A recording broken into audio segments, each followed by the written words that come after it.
In 2025, McDonald's reported $10.442 billion of rent revenue from franchised restaurants.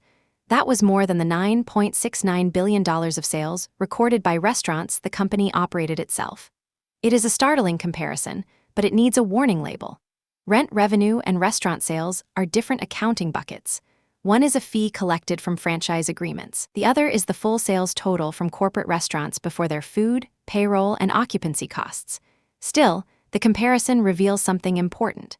McDonald's is not simply selling burgers through stores it owns. It is running a system that lets local operators sell the food while the corporation earns rent, royalties, and fees. The burger is what customers see. The contract beneath the building is where much of the corporate model begins. At the end of 2025, McDonald's had 45,356 restaurants in more than 100 countries. About 95% were franchised.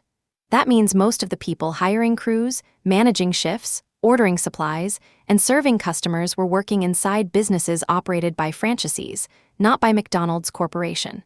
The exact arrangement varies by market. But in the conventional model, the franchisee brings local capital and operating attention, while McDonald's supplies the brand, operating system, and a controlled location. The corporation does not need to collect the entire price of every meal as revenue. Franchise sales stay with the franchisee and become the base for contractual payments back to McDonald's. Local owners run thousands of restaurants. Corporate economics ride on top of that much larger sales network.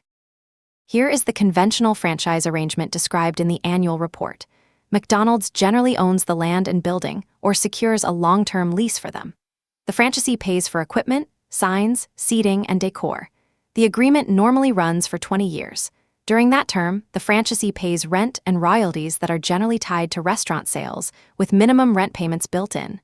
That creates two related income streams. Royalties monetize the brand and operating system. Rent monetizes control of the site. The percentage structure also links McDonald's to the restaurant's performance. When sales grow, rent and royalty payments can grow with them. Yet the minimum rent provides a floor. This is more than a landlord collecting a fixed check and more than a brand licensing its name. It is a contract designed around shared restaurant economics. The 2025 revenue stack shows the scale. McDonald's recorded $16.548 billion of franchised revenue. Of that, $10.442 billion came from rents, $6.018 billion from royalties, and $88 million from initial fees. Company-operated restaurant sales were $9.69 billion. Again, those categories are not directly interchangeable.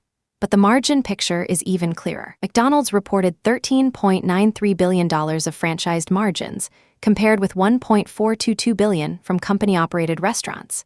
Franchised operations produced about 90% of restaurant margin dollars. The reason is structural. Franchisees carry the day-to-day restaurant operating costs and capital commitments defined by their agreements. McDonald's earns a smaller slice of each restaurant sales, but it earns that slice across a vast network with a very different cost base. The real estate does more than generate rent. In consolidated markets, McDonald's owned about 56% of the land and about 80% of the buildings used by restaurants at the end of 2025. Net property and equipment under franchise arrangements totaled $22.8 billion, including $7.1 billion of land. Existing conventional agreements also carried $31.451 billion of future gross minimum rent payments. At the end of a typical 20-year term, McDonald's keeps control of the underlying site and building. It can renew with the existing franchisee, choose a different franchisee, or close the restaurant. That control gives the company leverage over location quality, standards, and the next contract. The site is not a passive side investment. It is part of the operating architecture that keeps the brand and the local business tied together. So is McDonald's secretly a real estate company? That slogan is too simple. A restaurant with no customer demand is not valuable merely because the corporation controls the lease. In 2025, the McDonald's system generated $139.4 billion of sales across corporate and franchised restaurants, while the corporation reported $26.9 billion of consolidated revenue. The gap is the point. Most restaurant sales happen inside locally operated businesses. McDonald's does not book all of those sales, but the activity supports rent, royalties, and long-term control of valuable sites. Food, brand, operations, franchisee capital, and real estate reinforce one another. Remove the burgers and the rent machine stops. Remove the contract system and the corporation has to operate far more restaurants itself. That is the business beneath the arches. The burger creates traffic. The contract turns traffic into rent and royalties.